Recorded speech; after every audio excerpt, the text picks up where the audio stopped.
I always thought a mother's love was unbreakable, that what we build with the heart surpasses any blood ties.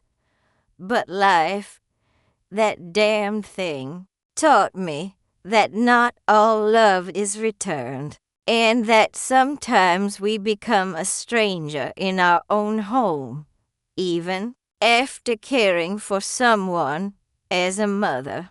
My story isn't just about family abandonment or a child's contempt. It's about that silent suffering only those in old age understand, when the world seems to forget about us. It's about how a chosen love can be ignored, betrayed, and yet still insist on existing, even when all seems lost.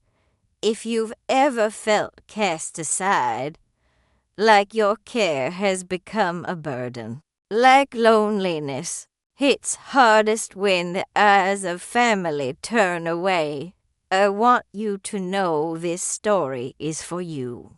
Because, in the end, it's not about the blood running through our veins, but about the love we choose to give and, above all, what we learn to forgive. Chapter 1. When she yelled at me as if I were nobody, it happened in the living room, where I had hung so many of our photos, so many memories. She was sitting on the couch we once picked out together, her white dress draped over her lap. But that day, her eyes looked like they belonged to someone else. All it took was me saying, as calmly as possible, "Sweetheart, I don't trust this guy." And that was it. She shot up like lightning and screamed, "You're not my mother. Stop interfering. You're just a stranger who raised me." I stood there, frozen, as if someone had pulled the ground out from under me. It hurt more than any illness, more than any loneliness I'd ever faced in this life.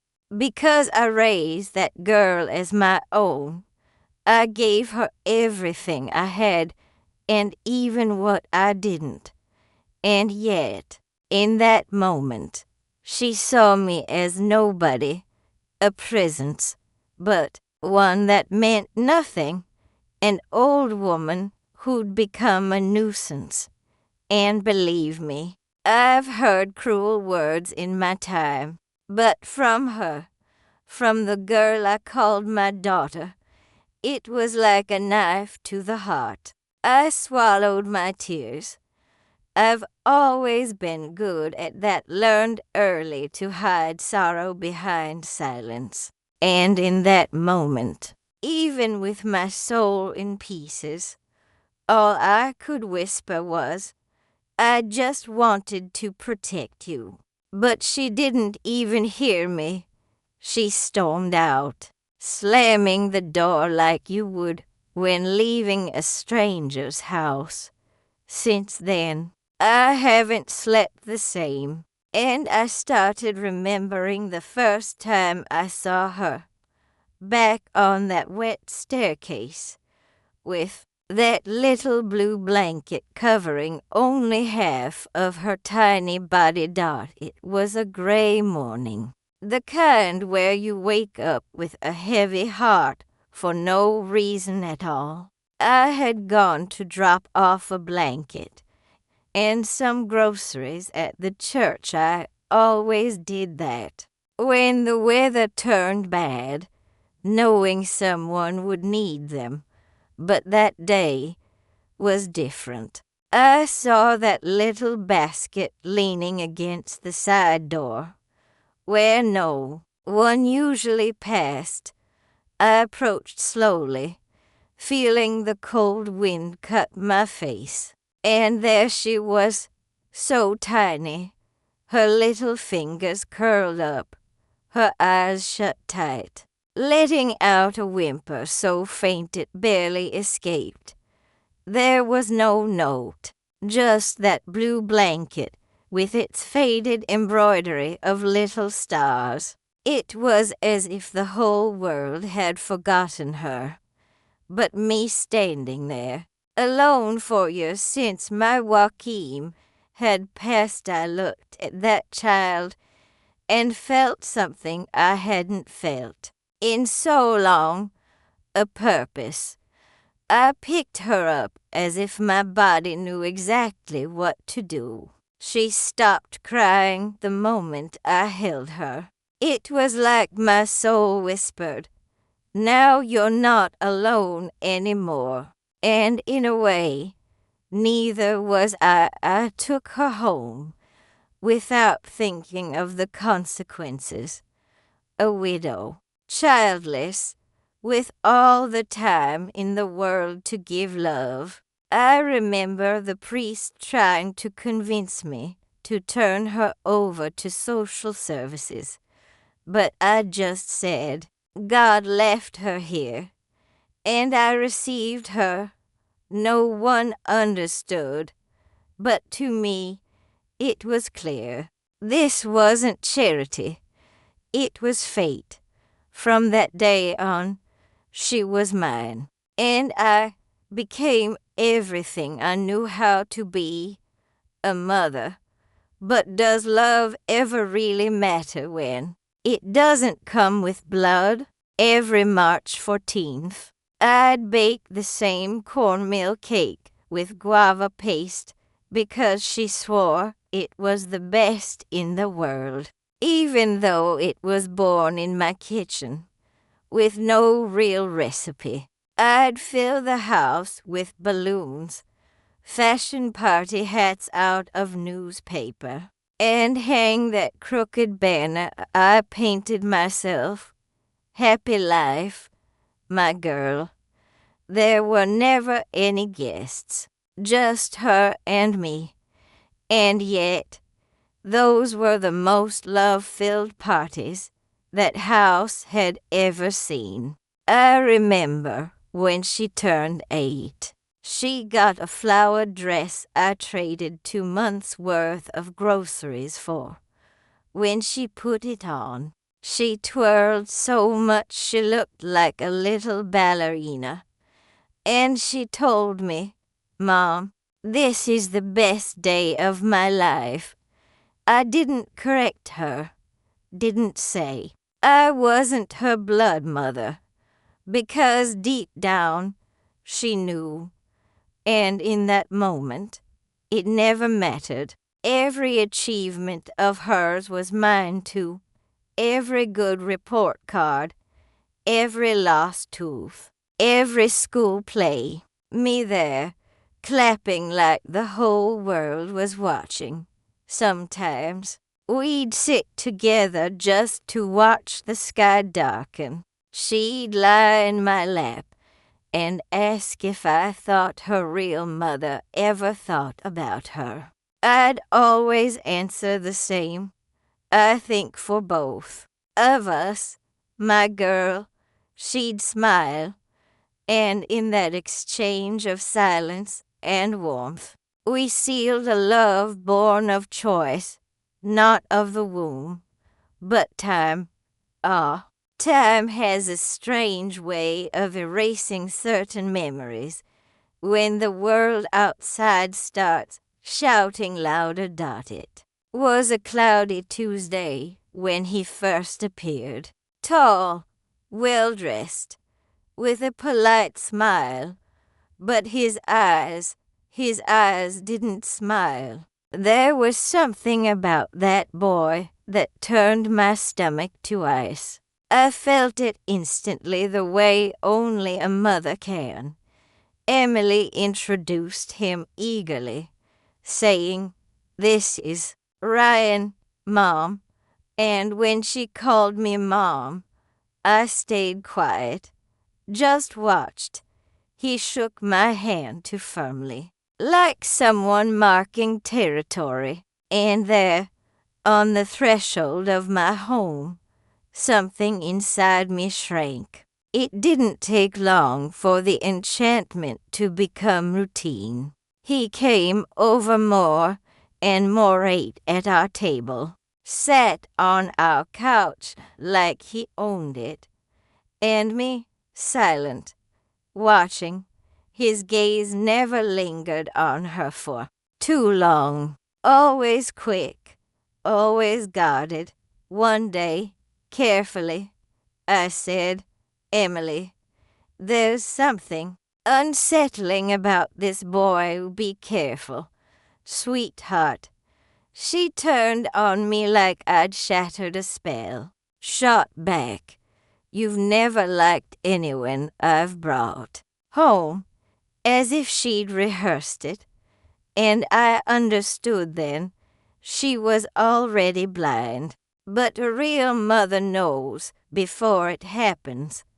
We see when our daughter's soul starts to wilt, even if the smile still clings to her face. I knew there was danger there, something no photo or compliment could reveal. But try telling that to a girl in love. She hears criticism, not care. And I, who had always been her shelter, was now just an obstacle. All I could do was pray and watch, because the stranger was already inside our walls.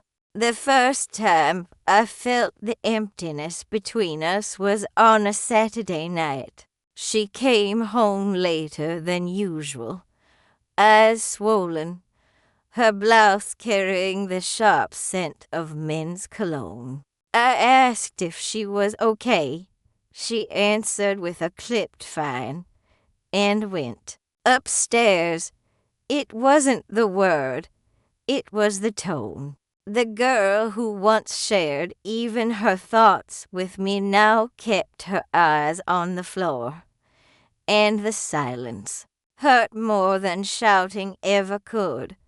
On Sunday, I saw a bruise on her arm as she hung laundry, purpling near the crook of her elbow. I gasped, "What happened here, my girl?" She yanked her sleeve down and forced a smile. "Just gym class, Mom. You know how clumsy I am." But I knew she hadn't gone to the gym in months. And that bruise wasn't from a fall. It was from a hand, the kind that grips to leave a mark. My throat tightened.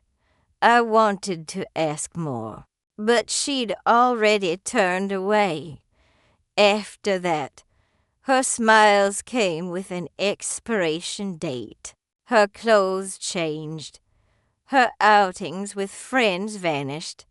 I'd notice her claiming to go one place, but her car never passed that way. One day, unseen, I tucked medicine into her bag and found a shattered lipstick, a cracked phone, and a crumpled note in his handwriting. Was it a love letter? A threat? I don't know. I only knew my girl was fading, and I began to wonder, how deep would this silence grow? Asterisk, he came along that afternoon, said Emily was handling wedding stuff and wanted to talk. I agreed, even with my chest tight. I served coffee and carrot cake, like I always did, but he didn't touch a thing, just paced the living room, eyeing the photos like they were old junk. He stopped at the shelf where Emily's childhood picture sat, her tiny body cradled in my arms. Then, voice low, almost a whisper, "Maybe it's time she let go of the past for a second." I forgot to breathe. Let go how? I asked. He turned, slowly, and his tone shifted. Look, Helen, I get you raised her with good intentions, but things are different now. I'm her future. What she needs is focus, not old memories or people holding her back. The coffee went cold in my hands. I wanted to throw him out, but my voice wouldn't come, because I knew if I reacted, he'd use it against me before leaving. He gave me that crooked smile and said, "It'll be better for everyone if you know your place." He shut the door without a goodbye. I stood there, in the middle of the room, feeling a fear I hadn't known in years. Fear of losing my daughter. Fear of her in the hands of a man who wanted to erase everything we'd lived. And worst of all, fear that I was alone in this fight. Would she even believe me if I told her? When I saw the invitation spread across the table, my heart clenched. "Emily, we need to talk," I said, voice thin, trying to hide the terror coiled inside me. She looked at me with those cold eyes I barely recognized. "Mom, my mind's made up. You're not my real mother, and he's the only one who understands me." Those words hit like a gut punch. Me, the one who loved her without measure, mothered her without condition, was now just an obstacle. I tried to show her what I saw, to beg calmly, to warn her of the danger I sensed, the silent suffering I knew was coming, but she slammed the door in my face without looking back. I sat on the floor, staring at those beautiful invitations, announcing a future where I had no place. And one question hammered in my skull. How could someone I raised reject me so completely? Tears fell helplessly as I wondered if the love I'd given was enough to shield her from the contempt brewing in our own home. Because in the end, emotional abandonment cuts as deep as the physical kind, and I, who'd fought family abandonment all my life, now felt like a stranger in my own house. But there was still one last hope. Or had I already lost this war? I arrived at the church with a heavy heart, dressed in my finest clothes, clinging to hope. But the moment I stepped inside, I realized my place wasn't there. They'd seated me at the back, where no one would look like a stranger among faces that should have been ours. Emily barely glanced my way. The guests, most of them unfamiliar, stared at me with curiosity laced with quiet disdain. During the ceremony, I tried to hold on to memories of birthdays just for us, of nights spent caring for her, but it all felt distant, as if this moment belonged to another life. When they called for photos, no one summoned me. I stood there, nearly invisible, while my girl, the child I'd raised, was celebrated without me. The weight of emotional abandonment pressed down, a loneliness no age prepares you to bear. I sat on the pew afterward, head bowed, watching the void between us grow. That day should have been the pinnacle of the love we'd built. Instead, It became a symbol of a child's contempt and familial betrayal through silent tears. I wondered, how can someone forget so much, deny so much, and still expect love to survive? And in that church, surrounded by flowers and smiles, I understood dignity. In old age is also a silent battle. It came on a cold, endless night when the phone rang, a trembling voice, fragile as a whisper. "Did you keep my room?" Those words pierced the silence of my empty house and struck my heart. I didn't need to ask what happened. I just knew my girl, my warrior, needed me in a way she hadn't in years. I didn't hesitate. I rose and prepared for her return. When she arrived, belongings sparse in a worn bag, she was unrecognizable. The light in her eyes had dimmed, replaced by a shadow only those abandoned understand.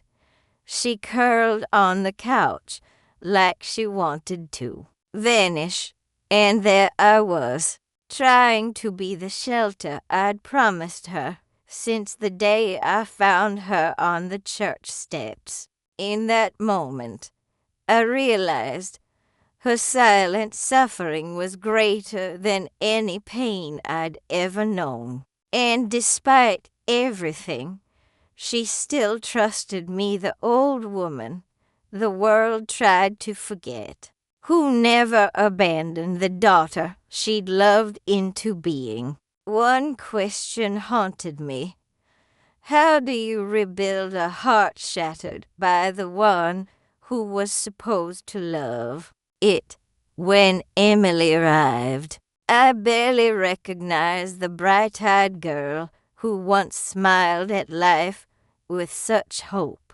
She carried little more than a few clothes, a broken gaze, and most damning of all, a purple bruise on her cheek that screamed louder than any words. As I sat beside her, I felt the weight of her unspoken secret, a hidden suffering invisible to those who don't know how to look with their hearts dot between stifled sobs. She confessed what Ryan had become, the man I'd always feared, aggressive, controlling, a tyrant.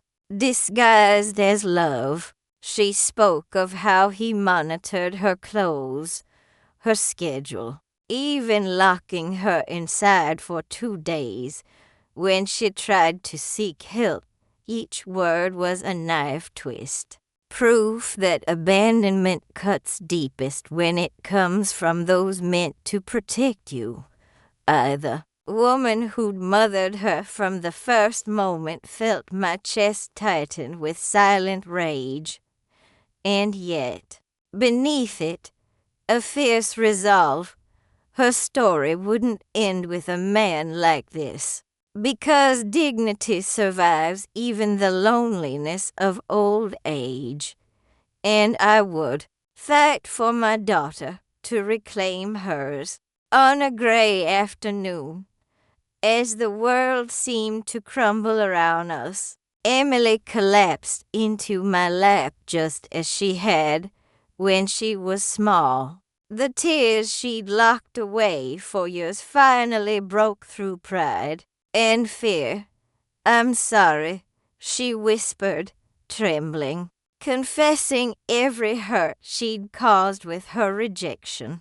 I held her tight, absorbing her pain, and told her with the tenderness only a mother knows. A mother's love doesn't switch off, not even when the world claims it isn't real. She curled into me, nestling like my embrace was the sanctuary the world had denied her. In that moment, There was no past, no mistakes, just the quiet fire of a love that outlasted emotional abandonment and aching silences. I realized then, true courage isn't about never falling. It's about having the humility to weep and surrender when you need to dot as she cried. I remembered our sleepless nights, the birthdays celebrated just for two, the day I found a blue-blanketed girl on church steps. Every second had been worth it because here, in these wrinkled arms, my daughter wasn't just finding a mother again. She was coming home. Could she finally leave the past behind and rebuild what fear nearly destroyed? That day at the police station felt like weathering an endless storm.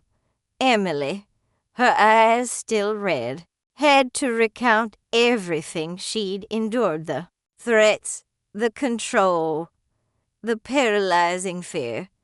I stood beside her, gripping her hand like an anchor in the chaos. When the officer asked if she wanted to file a report, she hesitated, but deep down, she knew it was the first step to reclaiming the dignity he'd tried to steal. The weeks that followed were a blur of hope and tension. Ryan refused to accept the separation, bombarding Emily with aggressive messages, trying to control her from afar. I became the guardian of the girl I'd raised, spending sleepless nights mapping escape routes and summoning strength so she wouldn't give up.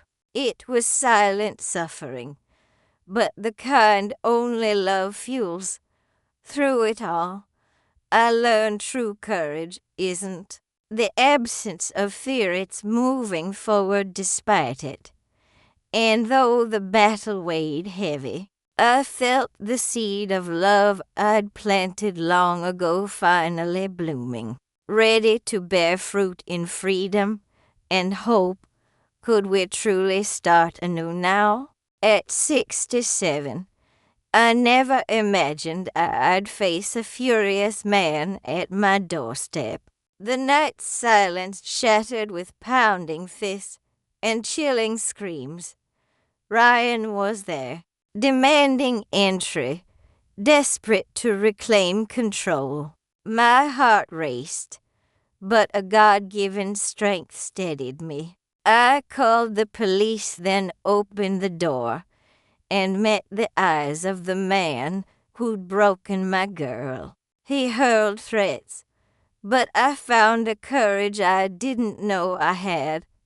There's no fear here anymore, I said, voice iron, not for her, not for you.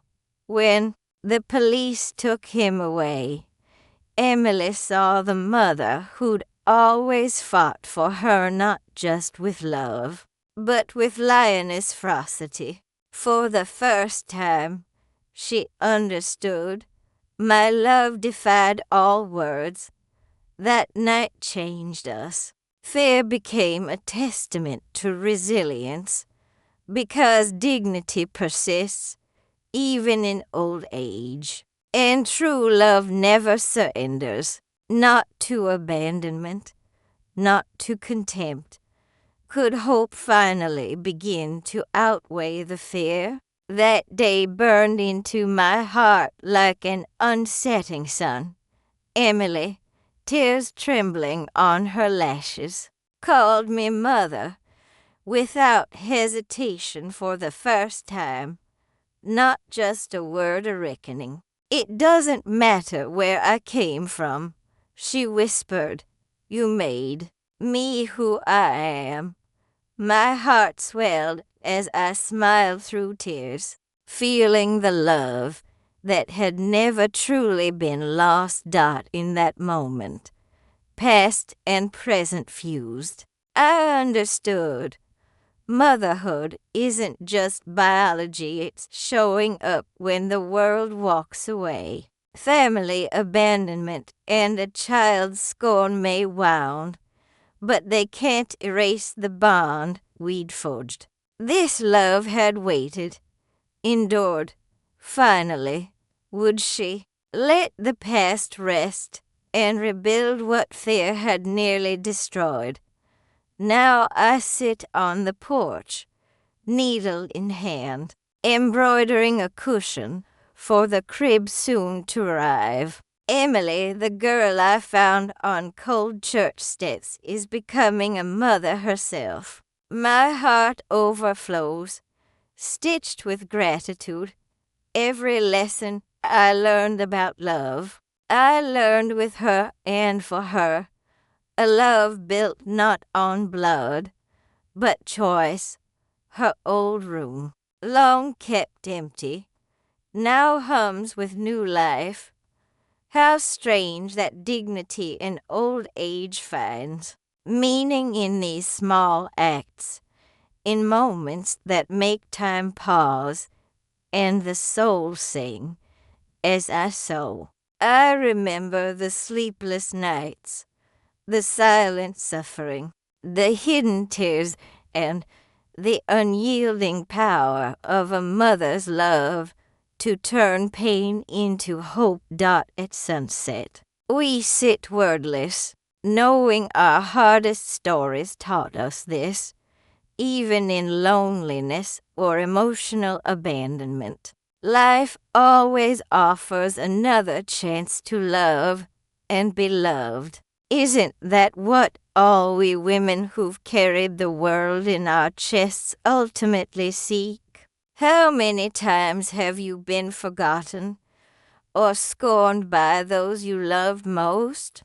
How many silent wounds has family abandonment, physical or emotional, left on your heart? Our dignity isn't measured by what others give, but by the love we keep alive within. Ask yourself now, have I let silent suffering consume me, or will I reclaim the strength I've always had? How do we love those who reject us without losing ourselves? Perhaps healing begins with forgiveness and the courage to keep loving, even when met with indifference.